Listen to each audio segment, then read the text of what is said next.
Pero mamaya na natin yun i-play. Ito muna, yung pag-deny niya muna i-play natin.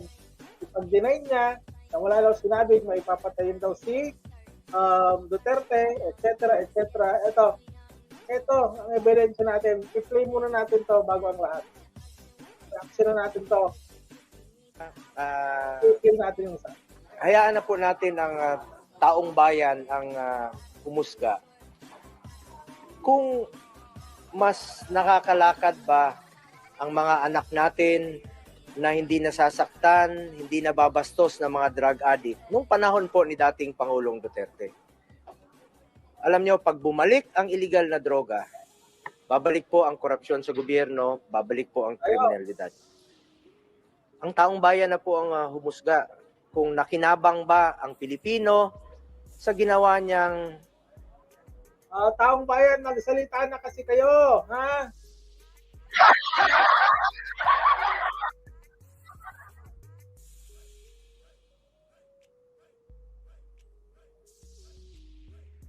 Ay! Boss Sunny Florendo, good morning, good morning. Ang taong bayan kasi ayaw magsalita eh. Kaya ito si Bongo, gamit tayong lahat eh. Akala niya, puro tayo mga DDS dito. Strong stance against illegal drugs nung panahon niya bilang Pangulo. Yun ang isa sa kanyang pinangako. 2016, yan ang kanyang pinangako sa Pilipino. Lalabanan niya ang illegal na droga, lalabanan niya po ang kriminalidad. Nakinabang tayo, yung mga OFWs, may peace of mind sila na nagtatrabaho sa abroad na hindi nasasaktan ang kanilang mga anak at hindi nababastos ang kanilang mga anak na naglalakad sa gabi. Nakinabang kasi daw tayo, kayo naman talaga. Dahil nakinabang tayo, dapat nakinig tayo at nagsasabi sila ng totoo. Dahil nakinabang tayo, kahit hindi nila yung trabaho. Trabaho nila yun eh. Maraming salamat na ginawa yung trabaho nyo. Ang problema, sumobra-sobra. Ha? In denial masyado kasi kayo. Nakaka-uwi ng safe, nakaka-uwi ng hindi nasasaktan. Pag bumalik ang illegal na droga, mas nakakatakot. Ginawa niya po ito para sa... Nag-warning na sa iyo si Bonga pag bumalik ang illegal na droga. Pag bumalik ang illegal na droga, kasalanan na po yan ng gobyerno. Yan ang sinasabi dyan ni Bongo. Umahanap pa rin talagang butas hanggang ngayon. Pero mamaya, promise, mamaya meron tayong mapakitang video. Sa taong bayan. At nagkaroon po siya ng mataas na approval rating nung nag-umpisa ang kanyang administrasyon hanggang natapos. 87% ang kanyang approval. Elizabeth Soto, patayan ang kinabahala namin dito sa abroad. Pag-uwi namin, patay na. Ayun na nga ang problema nga, ate. At nagtasal ka ba ngayon ate sa abroad, ate Elizabeth Soto? Asan ka ba ngayon?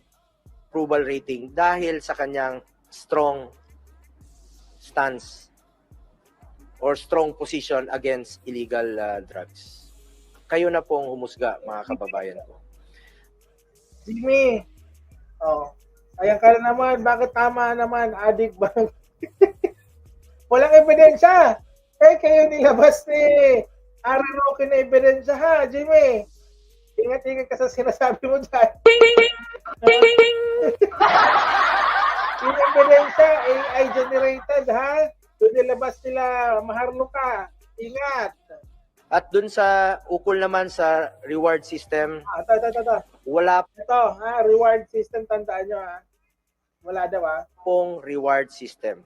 Full support po si dating Pangulong Duterte sa police, sa uniform personnel. In fact, 2018, pinadoble niya po ang sahod ng police, military, uniform personnel. Pinaghirapan natin yon, pinaglaban natin yon para magampanan pa nila ang kanilang trabaho. Nadoble po ng 2018 ang sahod nila sa mga entry position.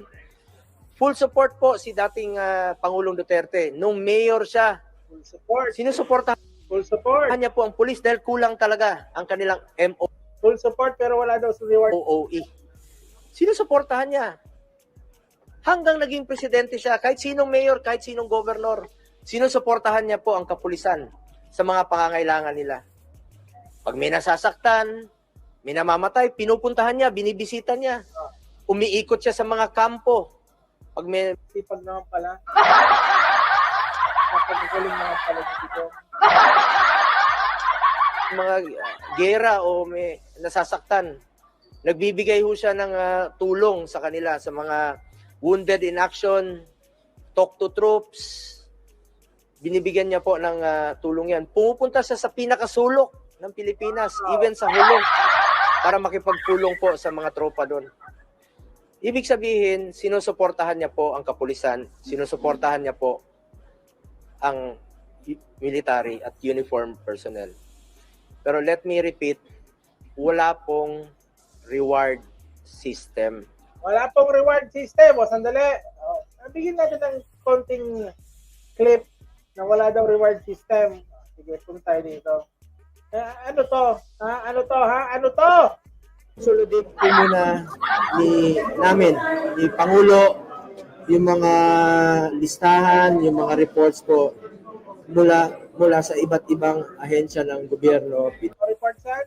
DEA, sa intelligence community, at pinapa-cross validation po ni Pangulo ang lahat ng mga yan. Lalong-lalo na po, ito nabalitaan niyang mga ninja cops at sangkot dito sa pagre-recycle ng droga. At sabi niya kahapon sa akin na kailangan malaman ng publiko yan. Soon, I think he will personally announce to the public kung sino po yung mga sangkot na ito. At importante po, si Pangulo ang magsasabi. Sabi niya, karapatan po ng Pilipino malaman kung sino yung mga ito, mga ninja cops. Nabanggit rin po niya, nandiyan po rin po yung reward na kanyang sinabi noon, 1 million po sa mga ninja cops. Patay. 1 million! Pagbuhay, Patay! kalahating milyon Buhay kalahating milyon! lang po. Pag lumaban, Buhay 2 million. 2 million! Ano tawag dyan? Hindi ba yung reward system? Ha? Bongo? Nakalimutan mo ata ito May general ba? Yes, may general ba? Ang nabanggit po ay mga nakaraan eh.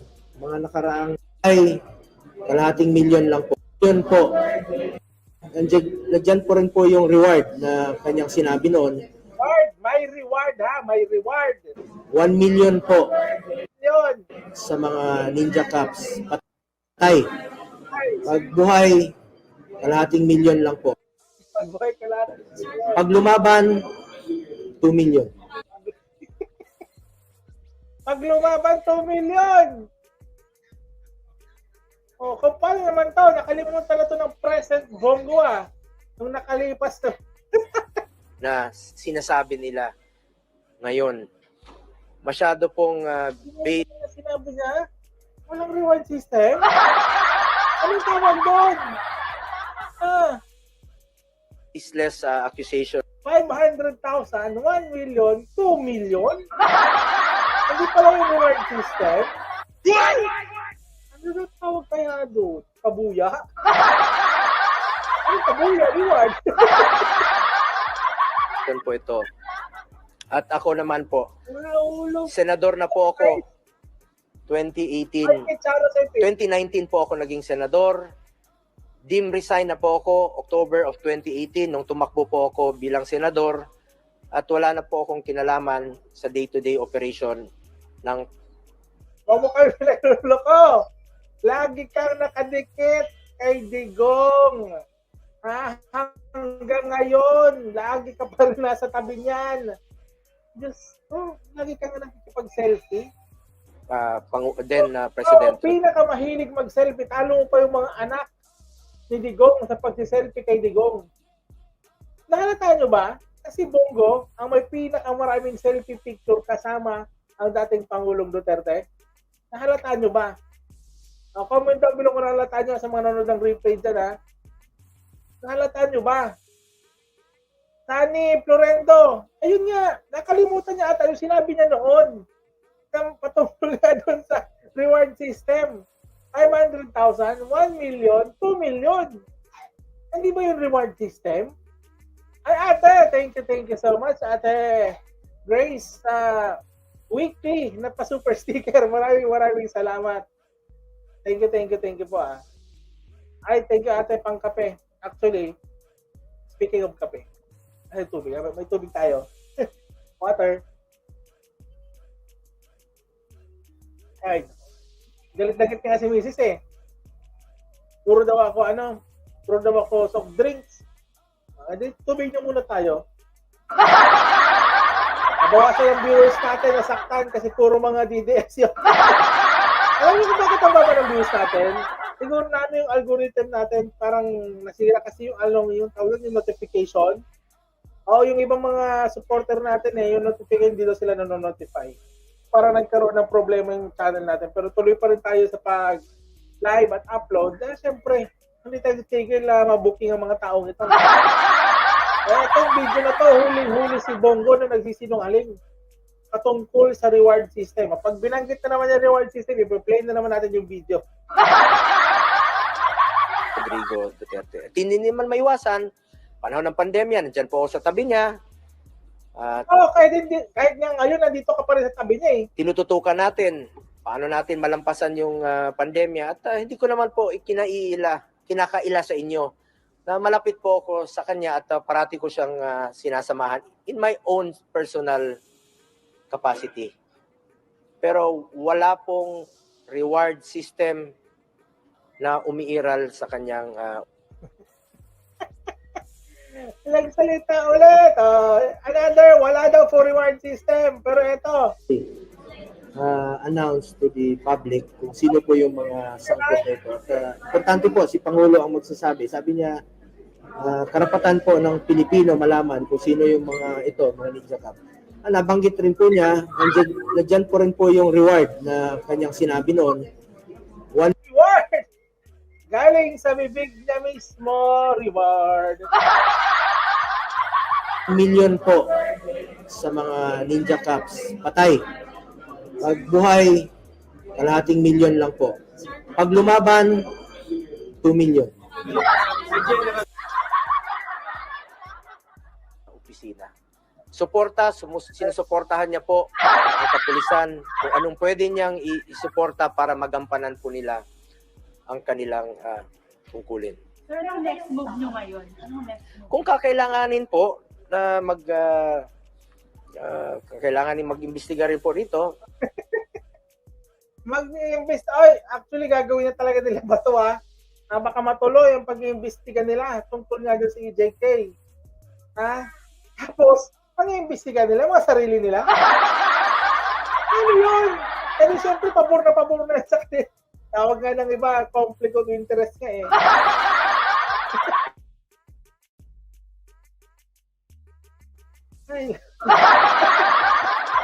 Conflict of interest. Magkakaroon ng investigasyon patungkol sa kanila. Tapos, a-attend daw si Digong. A-attend daw po si Digong sa Senate kung saan sila Bato at Bongo ang mag-iimbestiga.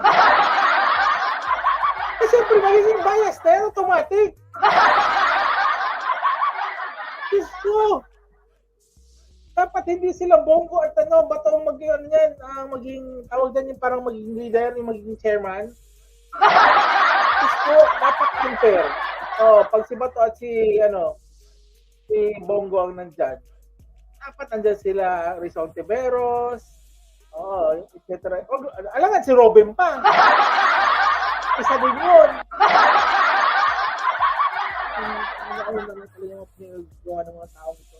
Ako naman kung ano lang yung katotohanan, the truth lang po. Dito lang tayo umikot sa katotohanan at hindi tayo magkakamali dyan.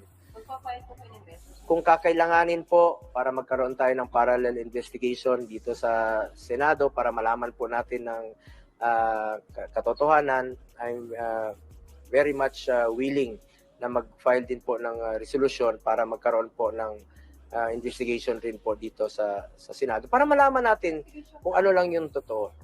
Ay, sa lahat ng kung gusto niyo imbestigahan yung war on drugs, pwede nating pakinggan dito. Lalong-lalo na ang ating chairperson, si Senator Bato, is the chairperson of the Committee on Peace and Order. At siya po ay Chief PNP. Para malaman natin kung ano talagang totoo at ano po yung naidudulot nito at tulong nito sa ating mga kababayan. Nakatulong ba ito sa ating pamumuhay, ang war on... Actually, totoo naman. Nakatulong po talaga yung war on drugs.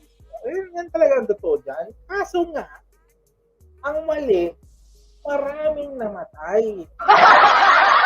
Di ba? Sobrang daming namatay sa war on drugs. May mga inosente pang namatay doon. Doon ang nagiging problema dito. Pero maraming salamat at dahil sa war on drugs din talaga, nagkakot din naman talaga yung mga siraulo gumawa ng krimen. May mga inosenteng nadamay. Diba? Yun ang naging problema sa war on drugs. At nilagyan nyo pa ng patong ang ulo ng mga tao dahil sa reward system nyo. Isa rin nyo na mali. Binigyan nyo ng presyo, kaya mas hinanahan kahit inosente, papatumbahin, papalabasin na addict dahil nga dyan sa reward system na yan. on drugs, kung tahimik bang nakakauwi ang ating mga anak na hindi nasasaktan. Alam mo, ang ayaw ko pong mangyari na ang taong bayan po ang takot maglakad sa gabi. Dapat po ang kriminal, dapat po ang drug addict ang takot maglakad sa gabi. Hindi po yung ordinaryong mamamayang Pilipino na gusto lang po tahimik ang buhay na makakauwi po ang kanilang mga anak. Karapatan po natin mabuhay ng tahimik na nakakauwi po ang ating mga anak. Huwag naman sanang palakasin ang loob ng mga drug addict. Ang nangyayari ngayon, lumalakas po ang loob ng mga drug lord. Particular niyo po bang pag-iimbestigahan? Actually, hindi naman lumalakas eh. Yung mga sa drug set, tinan mo, hinuhuli naman nila ng government, di ba, ng administrasyon. Ang daming nahuli mga droga last time, nila PBBM, nila Abalos. Pero ang pagkakaiba lang kasi, sa inyo, nila Duterte, dinaan nyo sa dahas. Dinaan nyo sa dahas. So, dito naman sa PBBM administration, dinadaan sa mabuting proseso. Are you pleased with Garma, sir? Lahat na po, pangkalahatan. War on drugs, kung kakailanganan natin pagdinig. Sir, may staff daw kayo, si Muking, nakasama daw dun sa financial... Hindi po totoo yan. Hindi po totoo yan. Sabi ko nga, wala pong reward system. So ang mga trabaho ng mga to, mga staff, administrative matters, presidential engagement, schedule, appointments. Kawawa naman yung mga Pilipino na mga ordinaryong staff na nagtatrabaho, nadadamay dito sa mga baseless accusation, mga hearsay. Sa totoo lang, Baseless accusation. Pero yung mga witness dumadami. Dumadami ng mga witness. Ulitin ko, kahit na 2018, wala na po ako sa Office of the President. Wala pong pinapairal na reward system. Ay, talaga. Ulitin ko rin to. Ulitin ko rin to. Sino yung mga Ninja Cup? Nabanggit rin po niya, nandiyan po rin po yung reward na kanyang sinabi noon. 1 million po sa mga Ninja Cups. Patay. Pag buhay, kalahating milyon lang po. Pag lumaban, 2 million.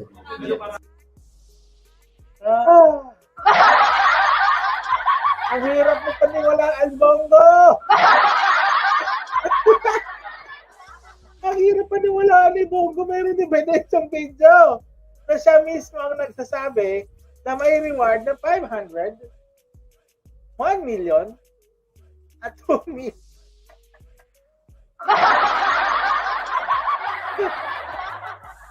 Dinay pa mo. Sabi ni Mamerto Mike, malinaw na ginamit nila Duterte, Bongo Bato noon war on drugs ni Duterte para para magkamal ng maraming salapi sa extent of killing thousands of Filipinos. At binigyan pa nilang mga rewards yung mga taong nagtumba ng mga addict, etc., at mga innocent tao. Sabi naman ni Ate Lucy, panahon ninyo Bongo, huli patay. Ngayon, administration, huli buhay. Sinungaling ka, Bongo. Sinungaling talaga Ate Lucy. Ayun na nga yung ebidensya. 3 beses ko na inulit. Kada nagsasabi siya walang reward system. Kada nagsasabi siya walang reward system, piniplay ko yon. Sinabi niya may reward. Ang Office of the President o si dating Pangulong Duterte. Salamat po. Pero sir, may staff kayo na moving. Ang role niyo dun sa buong war on drugs? Wala po akong role, hindi ko po mandato ang war on operational yung operations ng war on drugs. Wala po akong kinalaman at hindi ko po mandato yan. Ang trabaho ko noon, nasa executive order, engagement ng presidente. Hindi naman po maiwasan na ako yung tinatawag parati ng presidente. Halika rito, i-arrange mo mga meetings. Pero hindi po sa operations ng war on drugs. Wala po akong kinalaman dyan at hindi po ako involved sa war on drugs. Sir, yung booking, papupuntahin niyo po ba? Tamilig kasi kita nahuli ka eh.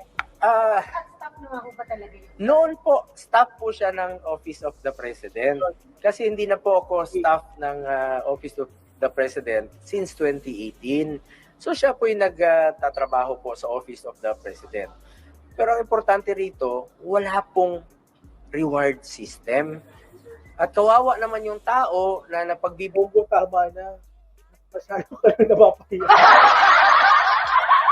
Masyado ka na napapahiya, Bongo, na walang reward system. Masyadong masakit ng katotohanan. Tama na. Mayroon pa ng video na pinapakita at pinapatunayan na sinungaling ka. Oo, napakasinungaling mo. Kita nga na merong reward system na wala naman pong reward system na umiiral sa Office of the President o kay dating Pangulong Duterte. So, hindi niya in-authorize sir ang EJK? Hindi in-authorize ni dating Pangulo ang EJK? Wala po siya. Maalala niyo sinabi niya? Wala naman siyang sinabi na may sinabi ba siya na patayin mo ito? Ay! Wala pong ganong abogado Another lie from Bongo. Another lie. Ulitin niya. po siya. Maalala niyo sinabi niya? Wala naman siyang sinabi na may sinabi ba siya na patayin mo ito?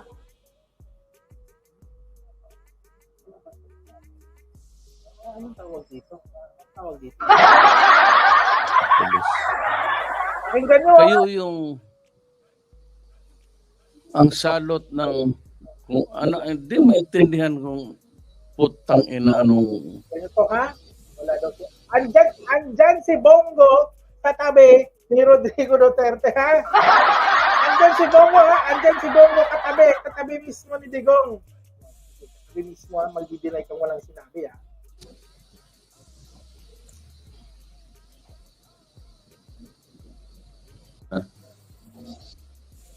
masiguro ninyo yan. Pilipina. Pag ganun kayo ng ganun, putang ina, papatayin ko talaga kayo. Masiguro ninyo yan. Wala na akong magawa sa inyo, mga ulol kayo. Kung hindi I will review your cases. Kayo may mga kasalanan na sindikato sa droga, sindikato sa korupsyon. Meron akong special unit habang buhay, bantayan kayo. At pag nagkamali kayo ng konti, sabihin ko, patayin kayo. Ay, Diyos ko. Kumusta? Kumusta dito, Bongo? Ano? Ay, bumibingo ka na. Bingo talaga kanina pa eh. Ulit natin sinabi ni Bongo ha. Ni dating Pangulo ang EJK? Wala po siya. Maalala niyo sinabi niya? Wala naman siyang sinabi na may sinabi ba siya na patayin mo ito?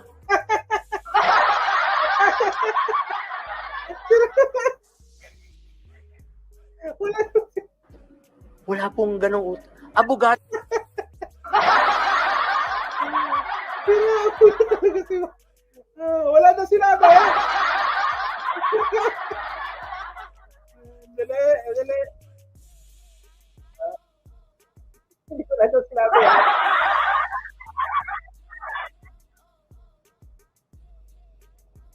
Ayan si Bongo, katabi. Ayan mismo, hindi totoo yan.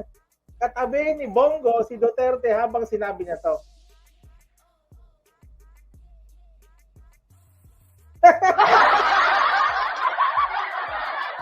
Ay, hindi pala na-play, hindi ko pala nalipat. Ulit. Ayun, katabi niya si Bongo. Alam mo, sa totoo lang, prangkahan ko ngayon ang buong Pilipinas. Ayun na. Pag ganon kayo ng ganon, putang ina, papatayin ko talaga kayo. Ay, naku, saan na kumukuha ng kapal ng mukha to si Bongo para hindi na ito? O, ano sabi niya ngayon? Hindi in-authorize ni dating Pangulo ang EJK. Wala po siya. Maalala niyo sinabi niya?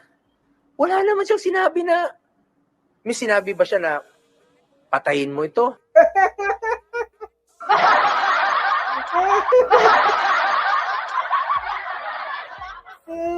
Ay, nako. Huli ka na naman. Strike to, Bongo. Ay, naku, Ate Grace, na-strike to na naman si Bongo na sinungaling.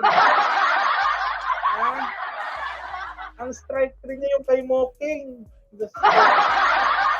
Oh, ano na, may mga video tayong pinakita. Sabi mo, walang reward system. May pinakita tayong video patungkol sa reward system niya nila Duterte. Dininay mo ngayon. Sabi mo rin, walang sinabi si Digong na utos na ipapatay. Ayun, video ulit, inutusan. Pag nagkamali daw ulit, makapatay na daw. Makapatay na daw niya. Anong tawag doon? Sinong sinungaling? May ebidensya tayong pinakita, may mga video tayong pinakita. Sino ang sinungaling na sa atin ngayon? Di ba? Di ba, Ate Grace? Di ba, Sunny? Di ba, Ate Lucy? Di ba, Ate Takamura? Ay, Ate Tamura? Oh, sino? Sino ang sinungaling? Mga airconic, sino? May ebidensya tayo, may video tayong patunay. Ay,